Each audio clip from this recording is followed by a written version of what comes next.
السلام عليكم ورحمة الله وبركاته.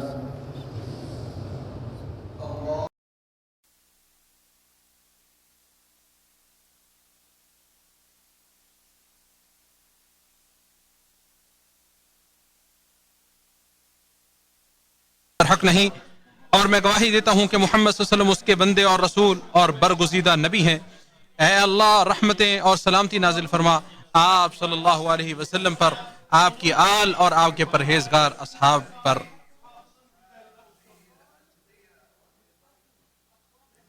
اللہ کے بندو، میں تمہیں اور اپنے آپ کو تقوی الہی کی وصیت کرتا ہوں۔ ارشاد باری تعالی ہے، اور جو اللہ سے ڈرے گا وہ اس کے لیے نکلنے کا کوئی راستہ بنا دے گا، اور اسے ایسی جگہ سے رزق عطا کرے گا جہاں سے اس کا گمان بھی نہیں ہوگا۔ اور دوسری جگہ فرمایا، اور جو کوئی اللہ سے ڈرے گا وہ اس کے لیے اس کے کام میں آسانی پیدا کر دے گا۔ اور مزید فرمایا، اور جو کوئی اللہ سے ڈرے گا وہ اس سے اس کی برائیاں دور کر دے گا اور اسے بڑا اجر عطا کر دے گا۔ ایمان کے بنیادی اصولوں اور بڑے ارکان میں سے اللہ تعالیٰ کی تقدیر اور اس کے فیصلوں پر ایمان لانا ایک اہم رکن ہے۔ ہر چیز اللہ سبحانہ و تعالیٰ کی قدرت، علم کامل اور نافذ ہونے والی مشیت کے ساتھ ہی وقوع پذیر ہوتی ہے، اور وہی ہر چیز کا خالق ہے۔ اس نے ہر چیز کو لکھ رکھا ہے، خواہ وہ واقع ہو چکی ہے یا واقع ہونے والی ہے۔ تو ہر مسلمان کے لیے واجب اور ضروری ہے کہ وہ تقدیر کے تمام فیصلوں پر ایمان رکھے، خواہ وہ فیصلے خیر پر مبنی ہوں یا شر پر، میٹھے ہوں یا کڑوے، نفع بخش ہوں یا نہ ہوں۔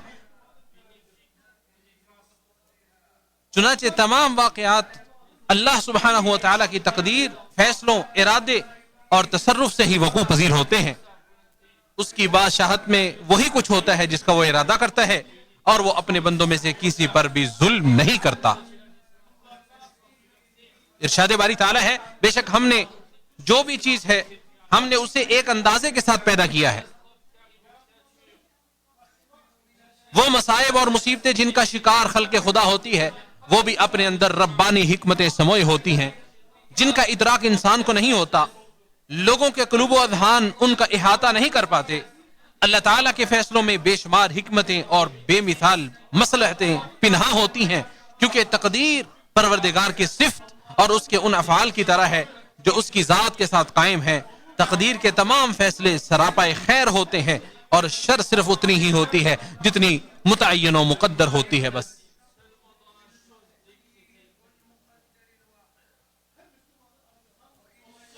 اور مسلمانوں کے بعض ممالک میں تباہ کن زلزلوں، ہلاکت خیز طوفانوں اور جان لیوا سیلابوں کے آنے کی وجہ سے جو مصیبتیں آن پڑی ہیں ان سے ہر مسلمان تکلیف میں ہے، لیکن تقدیر الہی اور اس کے مضبوط و محکم فیصلوں پر اللہ تعالیٰ کی ہی حمد و ثنا ہے اور اسی کا شکر ہے۔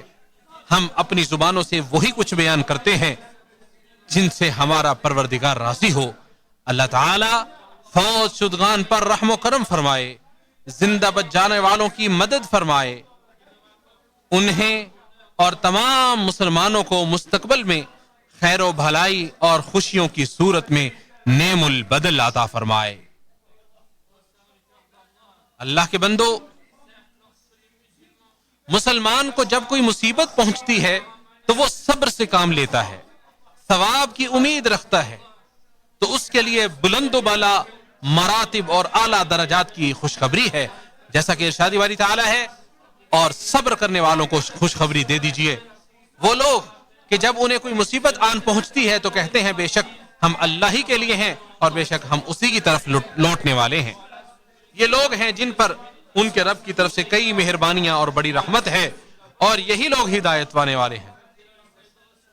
اور نبی کریم صلی اللہ علیہ وسلم نے ارشاد فرمایا، مومن کا معاملہ بڑا ہی عجیب ہے، اس کا ہر معاملہ اس کے لیے بلائی ہی لاتا ہے، اور یہ بات مومن کے سوا کسی اور کو میسر نہیں ہے۔ اسے خوشی اور خوشحالی ملے تو شکر کر لیتا ہے اور یہ اس کے لیے اچھا ہوتا ہے، اور اگر کوئی نقصان پہنچے تو اللہ کی رضا کے لیے صبر کر لیتا ہے، یہ بھی اس کے لیے بھلائی ہوتی ہے۔ اسے امام مسلم نے روایت کیا ہے۔ اللہ کے بندو، جتنی بڑی مصیبت ہوتی ہے اجر بھی اتنا ہی بڑا ہوتا ہے، جیسا کہ آپ صلی اللہ علیہ وسلم نے ارشاد فرمایا، اجر و ثواب میں اضافہ آزمائش میں اضافے کے ساتھ ہے، یعنی آزمائش جتنی عظیم ہوگی اس کا بدلہ بھی اسی قدر عظیم ہوگا.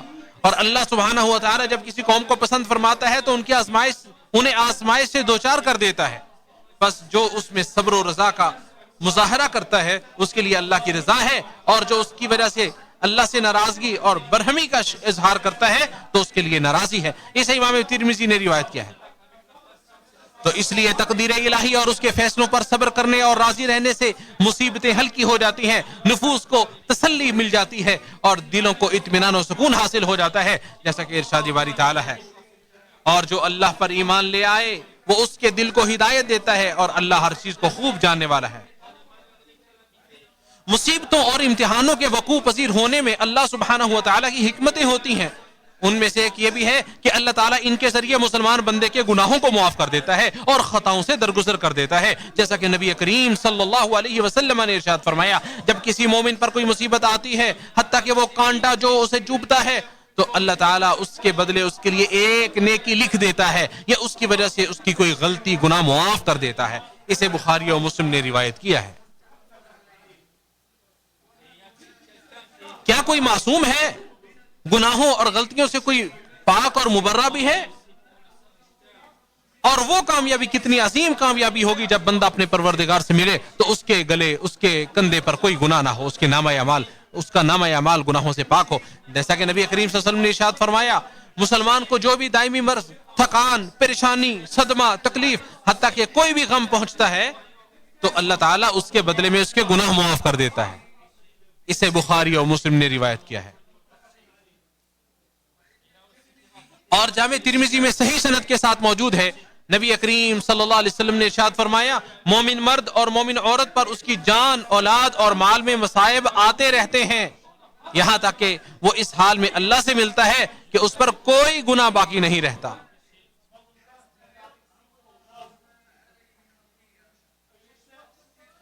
اے مسلمان بھائی, اللہ تعالیٰ کی قضاء و تقدیر پر صبر کیجئے اور جان لیجئے کہ اللہ سبحانہ و تعالیٰ نے آپ کے لیے مصیبت کے وقت بھی مکمل خیر و بھلائی اور اچھا انجام تیار کر رکھا ہے, جیسا کہ ارشاد باری تعالیٰ ہے, صرف صبر کرنے والوں ہی کو ان کا بے شمار اجر دیا جائے گا.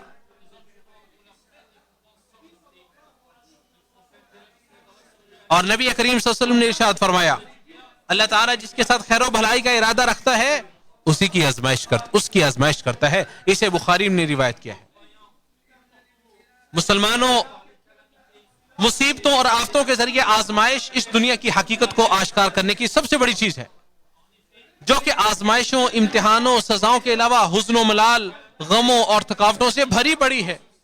اللہ سبحانہ و تعالی نے ان آزمائشوں اور امتحانات کو مسلسل چلے آنے والی ربانی سنتوں میں سے ایک سنت قرار دیا ہے, جیسا کہ ارشاد باری تعالی ہے, اور ہم تمہیں برائی اور بھلائی میں مبتلا کرتے ہیں آزمانے کے لیے, اور تم ہماری ہی طرف لوٹائے جاؤ گے.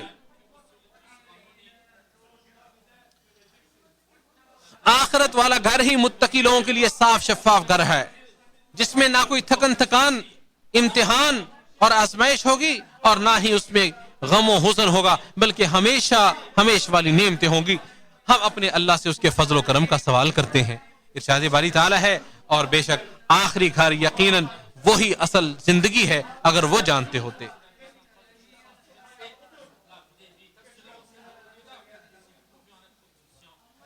عقل مند انسان وہ ہے جو آخرت کو اس فانی دنیا پر ترجیح دیتا ہے. خوش نصیب ہے وہ شخص جسے آخرت کی فکر لاحق ہو گئی اور اسی کو اس نے اپنا مقصد اور ہدف بنا لیا, جیسا کہ ارشاد باری تعالی ہے, اور یقیناً آخرت آپ کے لیے دنیا سے بہتر ہے.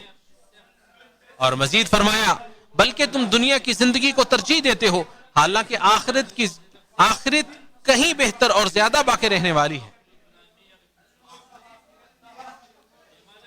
مصیبتیں اور آزمائشیں بندوں کو خبردار کرتی ہیں کہ وہ کمزور و ناتواں ہے. قوت و طاقت صرف اللہ تعالیٰ ہی کے پاس ہے, لہٰذا ہمیں ان آزمائشوں سے سبق حاصل کرنا چاہیے جو ہمیں اپنی اوقات یاد دلاتی ہیں, اور بندوں کو تو اس بات کی اشد ضرورت ہے کہ وہ اپنے خالق کے سامنے عاجزی و انکساری اور آہوزاری اختیار کریں, گڑ گڑائیں, بھروسہ کرتے ہوئے ذوق و شوق اور رغبت رکھتے ہوئے بدرجہ اتم اپنے پروردگار کی بندگی کو انجام دیں.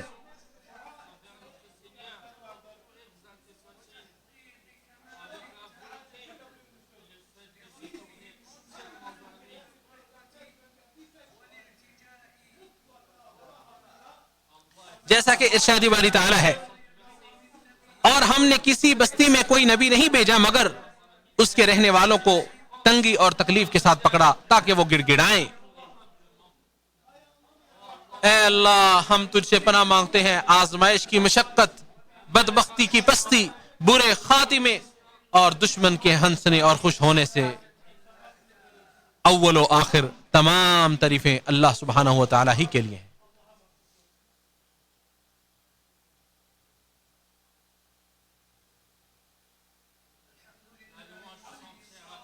تمام تعریفیں اس اللہ کے لیے ہیں جو نیکوکاروں کا ولی اور دوست ہے۔ میں گواہی دیتا ہوں کہ اللہ تعالیٰ کے سوا کوئی معبود برحق نہیں، وہ تنہا ہے، اس کا کوئی شریک نہیں، اور میں گواہی دیتا ہوں کہ محمد صلی اللہ علیہ وسلم اس کے بندے اور امانت دار رسول ہے۔ اے اللہ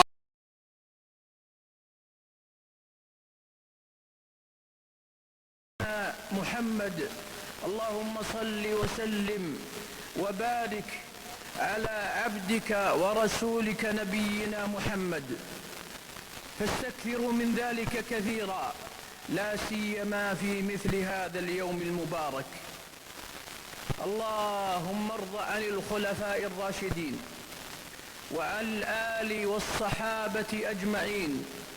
اللهم احفظ المسلمين من المكاره والآلام، اللهم احفظ المسلمين من المكاره والآلام، اللهم احفظهم من المكاره والآلام. اللهم إنا نعوذ بك من زوال نعمتك وتحول عافيتك وفجاءة نقمتك وجميع سخطك. اللهم وفق ولي أمرنا خادم الحرمين الشريفين وأطل في عمره على طاعتك. اللهم وفق ولي عهده وكن له حافظا ونصيرا ومسددا. اللهم اغفر للمسلمين والمسلمات الأحياء منهم والأموات. اللهم وأرضهم وارض عنهم يا ذا الجلال والإكرام. اللهم اغفر لهم ذنوبهم وكفر عنهم سيئاتهم. اللهم فرج همومنا وهموم المسلمين. عباد الله اذكروا الله ذكرا كثيرا